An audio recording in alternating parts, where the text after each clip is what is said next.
आपण पाहत आहात नाशिक खबर न्यूज, जनतेचे हक्काचे व्यासपीठ। नाशिक जिल्ह्यातील विंचूर येथे अन्न व औषध प्रशासनाने केलेल्या धडक कारवाईत 1.25 लाख रुपयांहून अधिक किमतीचा मुद्देमाल जप्त करण्यात आला असून मुख्य आरोपीला अटक करण्यात आली आहे।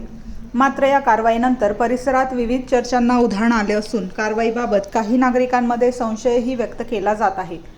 अन्न व औषध प्रशासनाच्या नाशिक पथकाने विंचूर परिसरात छापा टाकत सुमारे 1,23,594 रुपये किमतीच्या मानकांचे उल्लंघन करणारा मुद्देमाल जप्त केला। या प्रकरणी लासलगाव पोलीस ठाण्यात गुन्हा क्रमांक 175/2026 नोंद करण्यात आला असून शुक्रवारी पहाटे 2:10 अधिकृत गुन्हा दाखल करण्यात आला। अन्न सुरक्षा आणि मानके अधिनियम तसेच भारतीय न्यायसंहिता 2023 मधील विविध कलमांद्वारे गंभीर कारवाई करण्यात आली आहे। या प्रकरणात निलेश दिलीपचंद बोथरा याला अटक करण्यात आली असून त्याच्या ताब्यातील संपूर्ण मुद्देमाल पोलिसांनी जप्त केला आहे।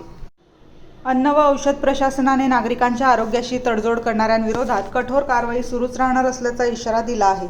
दरम्यान या कारवाईमुळे विंचूर आणि लासलगाव परिसरात विविध चर्चांना उधाण आले असून कारवाईच्या स्वरूपाबाबत काही नागरिकांकडून प्रश्न उपस्थित केले जात आहेत। मात्र अधिकृत तपास सुरू असून लासलगाव पोलीस या प्रकरणाचा पुढील तपास करत आहेत।